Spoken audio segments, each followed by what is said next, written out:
다들 여름 휴가 계획 세우고 계세요? 일정을 짜다 보면 이 여행 경비 중 큰 비중을 차지하는 항공권을 조금 더 저렴하게 구할 수 있는 방법 없을까 고민하게 되는데요. 올 여름 휴가 계획 세우고 있는 분들 주목해주세요. 7, 8월 여름 휴가 기간 평균적으로 항공권이 가장 저렴한 기간은 7월 2주차라고 합니다. 스카이스캐너에서 항공권 데이터를 분석한 결과 8월 1주차에 떠나는 일정과 비교해 봤을 때 평균 29% 정도의 비용을 절감할 수 있고요. 4인 기준 최대 86만 원을 아낄 수 있다고 합니다. 또 7, 8월 사이 가장 저렴한 여행 주간과 최고가 여행 주간의 평균 왕복 항공권 가격도 비교했는데요. 베트남 다낭으로 휴가를 떠날 경우 7월 1주차가 가장 저렴했고요. 가장 비싼 8월 1주차보다 41.8% 저렴하게 항공권을 예매할 수 있었습니다. 또 일본의 경우 도쿄는 7월 3주차, 후쿠오카는 8월 5주차, 오사카는 7월 1주차가 가장 저렴했고요. 한편 여행을 언제 가는지도 중요하지만 항공권을 언제 예약하느냐도 중요하잖아요. 최적의 예약 시기도 확인할 수 있는데요.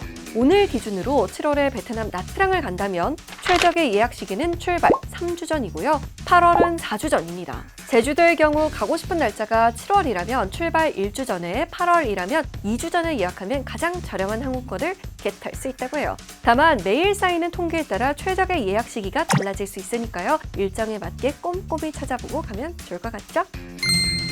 다시는 안 돌아올 겁니다. 미국 아이다호에 사는 버클리 씨에게 지난 수십 년간 스타벅스의 카페 모카 벤티 사이즈는 업무에 지친 자신에게 주는 작은 사치품이었는데요. 이 메뉴의 가격이 $6를 넘어가자 끊기로 한 거예요. 스타벅스를 대신하는 건 더 작은 커피 체인점 또는 집의 커피 머신입니다. 버클리 씨만의 이야기가 아닙니다. 실제로 스벅의 전 세계 매출은 작년 같은 기간과 비교해 1.8% 줄어들었고요. 특히 최대 시장인 미국에서는 최소 1년 이상 영업한 점포에 대한 매출을 조사해봤더니 3% 준 것으로 나타났어요. 이 수치는 지난 2009년 금융위기 사태와 몇 해 전 코로나19 사태 이후 가장 큰 감소폭이었는데요. 특히 스벅에 대한 충성도가 가장 높은 고객이라고 할 수 있는 활성 리워드 회원은 전분기에 비해 4%나 감소했습니다. 매출이 이렇게 부진한 배경에는 여러 악재가 겹친 것도 꼽히고 있어요. 지난해 10월 발발한 가자지구 전쟁에서 스벅이 이스라엘을 지지할 뿐 아니라 이스라엘 정부와 군에 자금을 댄다는 소문이 퍼지면서 불매운동, 직격탄을 맞았었는데요. 여기에 팔레스타인을 지지하는 게시물을 SNS에 올린 직원 노조를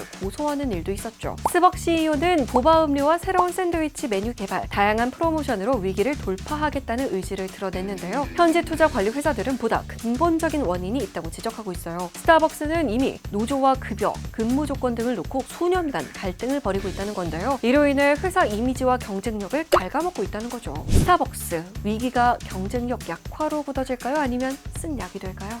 여러분, 여름 휴가 계획 세우셨나요? 저는 아직 세우고 있는 중인데요. 혹시 좋은 곳 있으면 혼자만 알지 말고 우리 같이 나누자고요. 구독과 좋아요도 잊지 마세요. 안녕!